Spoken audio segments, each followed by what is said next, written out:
Hello guys.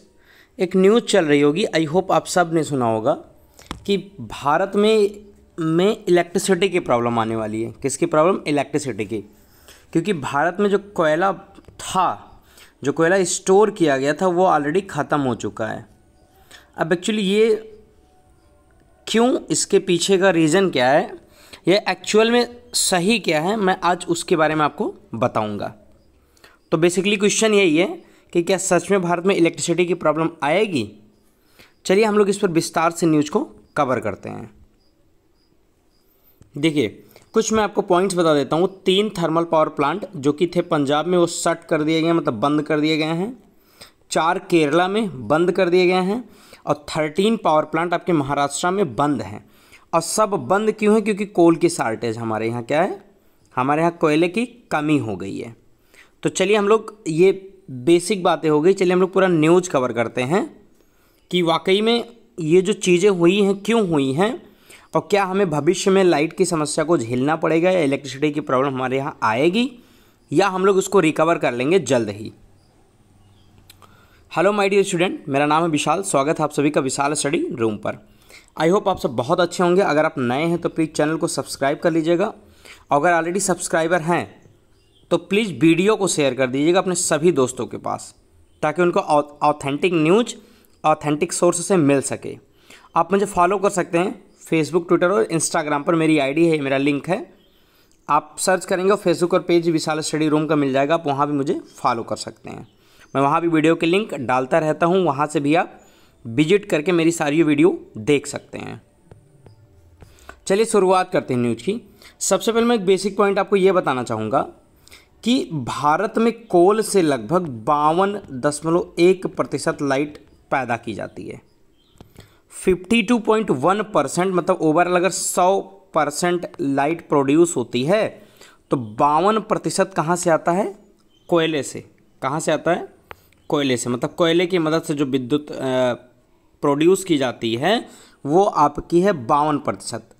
उसके बाद lignite कोयले से 1.7%, हाइड्रो पावर से लगभग 12%, स्मॉल हाइड्रो पावर से लगभग 1.2%, सोलर पावर से लगभग 12%, विंड पावर से 10%, गैस से 6% और बायो एनर्जी से 3%, न्यूक्लियर से 2% राउंड ऑफ मान सकते हैं, और डीजल से 0.1%। ये आपकी टोटल बिजली जो उत्पादन होता है जिस सोर्स से, वो मैंने आपको बता दिया। तो अल्टीमेटली कहने का मतलब ये है कि हम डिपेंडेंट किस पर हैं? कोयले पर ही। मतलब अगर कोयला ख़त्म होगा तो लगभग इंडिया के 52% हिस्सों में लाइट जाना बंद हो जाएगा। वैसे ये अभी कोई इंडिया में ही इसकी समस्या नहीं है। अभी हाल ही में आपने चाइना के बारे में सुना होगा। चाइना में इसकी बहुत बड़ी समस्या आ गई लाइटों की। लोग स्ट्रीट लाइट तक बंद कर दिए हैं, वहाँ पर रोडों पर लाइटें नहीं जलती। लोग अपनी कार की गाड़ियों को जलाकर जाते आते हैं। घर की लाइटें शट डाउन हो गई हैं चाइना में। और एक और कंट्री है, लेबनान कंट्री है, जो कि इजराइल के पास पड़ता है। इसमें भी ये बहुत ज़्यादा दिक्कतें आ गई हैं लाइट की। एक्चुअली क्या है इसके पीछे का रीज़न, चलिए हम लोग वो बात करते हैं। पहले मैं आपको न्यूज़ समझाता हूँ, फिर आपको रीज़न भी बताऊँगा। सबसे ज़्यादा दिक्कत हमारे यहाँ एक डर आ रहा है पावर क्राइसिस का, कि लाइट क्या होगा, बहुत ज़्यादा कटने लगेगा या लाइट चली जाएगी पूरे तरीके से 2-4 दिनों के लिए। पहला हमारा कंसर्न है चीफ मिनिस्टर, कर्नाटका के चीफ मिनिस्टर ने ये बताया है। पंजाब ने रिक्वेस्ट किया है सेंटर से कि केंद्र सरकार उनको उनके स्टेट में ज़्यादा से ज़्यादा कोयला भेजे, नहीं तो वहाँ पर क्या होगा, शट डाउन हो जाएगा। महाराष्ट्र डिपार्टमेंट ने भी क्या किया, अर्ज किया है, मांग की है। केरला गवर्नमेंट ने वार्न किया है कि हमारे यहाँ जो कोयला था वो ख़त्म हो गया, अगर सेंटर नहीं भेजेगा या हम कोयले का जल्द से जल्द व्यवस्था नहीं करेंगे तो लाइट शट डाउन होने के चांसेस ज़्यादा हैं। दिल्ली में तो बहुत ज़्यादा क्राइसिस आने वाली है। उन्होंने भी हमारे पीएम से कहा है कि आप इस मामले में इंटरवेन कीजिए कि हमें गैस और कोल, मतलब गैस और जो कोल है वो प्रोवाइड कराइए, और जो भी प्लांट्स हैं वहाँ से दिल्ली की तरफ सप्लाई आप डाइवर्ट कीजिए। मतलब जहाँ पर भी कोल है, जहाँ पर पावर प्लांट चल रहे हैं, वहाँ से आप डाइवर्ट करके दिल्ली में लाइट को भेजिए। ये रही कंसर्न जो भी हमारे सीएम की गई हैं सारे स्टेट से, जहाँ पर समस्याएं देखी गई हैं। अब एक्चुअली डेटा क्या कहता है, हम उसकी बात कर लेते हैं। डेटा क्या कहता है उसकी बात कर लेते हैं। अगर हम बात करें central electricity authority of India की, तो उन्होंने ये कहा है कि डेफिनेटली हम एक प्रीसिडेंटेड शॉर्टेज देख रहे हैं कोयले के स्टॉक में, थर्मल पावर प्लांट में। लगभग 5 अक्टूबर को 135 जो हमारे थर्मल प्लांट हैं जो पावर जनरेट करते थे, लगभग 106 या 80% वहाँ पर वो क्रिटिकल स्टेज में है। मतलब 80% पर क्या है, वो समस्याएं घिरी हुई हैं कि लगभग मान के चलिए 135 में से 101 या 102 के पास समस्याएं घिरी हुई हैं कि अगले 6 से 7 दिनों के बाद अगर उन्हें डेली कोयला नहीं दिया गया तो वो शट डाउन हो जाएंगी।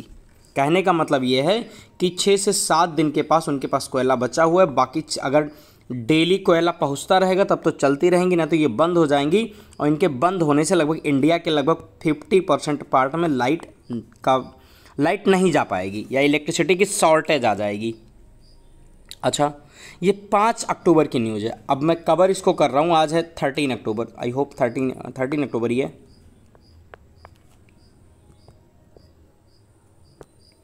आज है 13 अक्टूबर।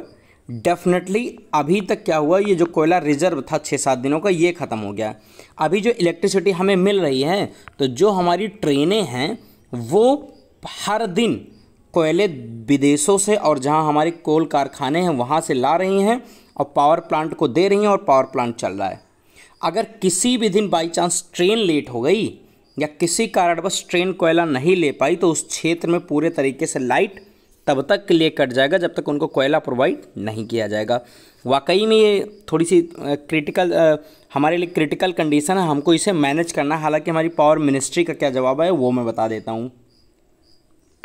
सेंटर क्या कह रहा है, संडे को जो हमारे यूनियन पावर मिनिस्टर आर के सिंह, पावर मिनिस्टर हमारे कौन है, ऊर्जा मंत्री आर के सिंह, उन्होंने ये एश्योर किया है कि हम लोग जल्द ही इसको मेंटेन कर लेंगे, बहुत ज़्यादा प्रॉब्लम की ज़रूरत है नहीं। हमने गैस अथॉरिटी से बात कर लिया है और जितनी भी हमें ज़रूरत है पूरे कंट्री को, मैं ये अश्योर्ड कर रहा हूँ कि ये सप्लाई कंटिन्यू होगा। जो ये चैन है कोयला प्रोवाइड करवाने का या पावर प्लांट को कोयला देने का, ये सप्लाई कंटिन्यू रहेगी। आप लोग को बहुत पैनिक होने की ज़रूरत नहीं है। ना तो हमारे यहाँ कोयले की कमी होगी और ना तो गैस की, और ना कभी कमी हुई है, ना भी फ्यूचर में कभी कमी होगी। ऐसा हमारे आर के सिंह का जवाब आया है, बिल्कुल पॉजिटिवली है। तो हमें भी पॉजिटिवली सोचना चाहिए कि इन्होंने कहा तो डेफिनेटली कुछ ना कुछ मैनेज करेंगे, चाहे वो इंपोर्ट करें और चाहे ज़्यादा से ज़्यादा कोल माइनिंग करवाएं। तो हालांकि इनके हिसाब से हमें थोड़ी सी भी टेंशन लेने की ज़रूरत नहीं है। कोल मिनिस्ट्री ने कहा है कि भारत में एडुकेट मतलब पर्याप्त कोल स्टॉक है और लो इन्वेंट्री, मतलब अगर हम कम बता रहे हैं तो इसका मतलब ये नहीं कि आपको जो पावर जनरेशन मिल रहा है या जो लाइट मिल रही है वो ब्रेक हो जाएगी या किसी भी तरीके से उसमें प्रॉब्लम आएगी। तो आपको ज़रा भी चिंता करने की ज़रूरत नहीं है, do not need to worry. हम जल्द ही चीज़ों को रिप्लेनिश करेंगे। रिप्लेनिश मतलब जो कोल ख़त्म हुआ है वहाँ पर हम कोल प्रोवाइड करवाएंगे या भिजवाएंगे, ऐसा हमारे सेंटर का जवाब है। अब एक्चुअली न्यूज़ तो इतनी, अब थोड़ी सी मैं बता दूँ समस्या क्या है। देखिए, इंडिया में क्या होता था, 14 दिन का हर पावर प्लांट पर 14 दिन के लिए कोयला एक्स्ट्रा एडवांस में आकर रखा रहता था। मान लीजिए कोई पावर प्लांट है तो वहाँ पर लगभग 14 दिन का कोयला एडवांस में रखा होता था कि अगर 14 दिन लगातार उनको कोयला ना मिले तो भी वो लाइट को हर जगह पहुँचा सकते थे, इतना कोयला उनके पास स्टोर होता था। लेकिन कोरोना पीरियड में क्या हुआ आपको पता है, ट्रेनों पर स्टॉप लगा दिया गया तो और कोल माइनिंग फैक्ट्रियों को बंद कर दिया गया।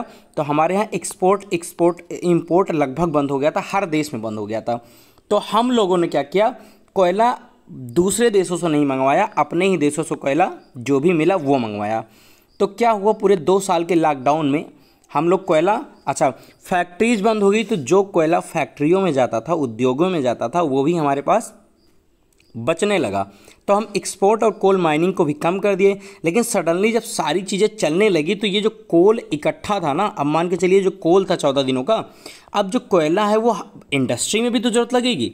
जो बड़ी बड़े फैक्ट्रीज बंद थे, जो कारखाने बंद थे, जब वो अचानक चलने लगे तो उसमें भी इलेक्ट्रिसिटी की ज़रूरत होगी, हमें ज़्यादा इलेक्ट्रिक प्रोड्यूस करना पड़ेगा और ज़्यादा से ज़्यादा कोल, क्योंकि फैक्ट्रियाँ भी बहुत सारी कोल से ही चलती हैं, तो वहाँ भी कोल भिजवानी पड़ेगी।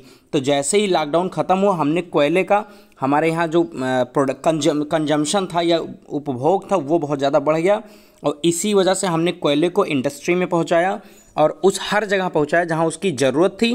और दैट्स वाई ये कोयले की थोड़ी सी शॉर्टेज हमारे इंडिया में देखने को मिली है। यही रीज़न चाइना में और लेबनान में भी है, सेम कंडीशन वहाँ पर भी यही हुआ। लॉकडाउन के दौरान कोयले की ज़रूरत थी नहीं, क्योंकि लॉकडाउन में फैक्ट्रियाँ बंद थी और इलेक्ट्रिसिटी उतना ज़्यादा यूज़ नहीं हो रहा था, क्योंकि फैक्ट्रियाँ बंद है तो लाइट की सबसे ज़्यादा ज़रूरत फैक्ट्रियों में ही है। तो जब लाइट बंद है तो जब फैक्ट्री बंद है तो फैक्ट्री में भी इलेक्ट्रिसिटी की कोई यूज़ नहीं है। तो डेफिनेटली जब लॉकडाउन हटा तो बहुत ज़्यादा कोयले की खपत हमारे यहाँ बढ़ गई और सडनली हमने इंपोर्ट उतना कर नहीं पाया। तो इसी वजह से थोड़ी सी शॉर्टेज देखने को मिली है, but we will manage everything. किसी चीज़ की दिक्कत लेने की ज़रूरत नहीं है, डेफिनेटली हम लोग इसको कवर कर लेंगे, ऐसा आर.के. सिंह का जवाब आया है, जो कि हमारे ऊर्जा मिनिस्टर हैं, मतलब पावर मिनिस्टर है। तो आई होप न्यूज़ आपको समझ में आई हुई कि कोविड की वजह से, कारखाने बंद होने की वजह से कोयले की पहले बढ़ोतरी थी, लेकिन कारखाने सब कुछ जब स्मूथली चलने लगा तो हमें हर जगह कोयले को भिजवाना पड़ा और हम इंपोर्ट बंद कर चुके थे या माइनिंग बंद कर चुके थे, क्योंकि फैक्ट्रियाँ कोल माइनिंग भी तो बंद था भैया लॉकडाउन में। तो इसी वजह से थोड़ी सी शॉर्टेज, बट डेफिनेटली आपको समझ आ गया होगा कि इसके पीछे का रीज़न क्या है, मिनिस्टर का जवाब क्या आया और कितनी फैक्ट्रियाँ शट डाउन है कोल की वजह से या कितने पावर प्लांट बंद हैं ड्यू टू कोल शॉर्टेज। तो आई होप न्यूज़ आपको समझ में आई होगी। तो बाकी ऐसी अपडेट के लिए आप चैनल को सब्सक्राइब कीजिएगा। बाकी खुश रहिए, मस्त रहिए, अपने आप को सेफ रखिए अभी भी कोविड से, और अपनी पढ़ाई कंटिन्यू रखिए, अपने दोस्तों को वीडियो शेयर कीजिए। Thank you. This is Vishal Shrivastava signing of.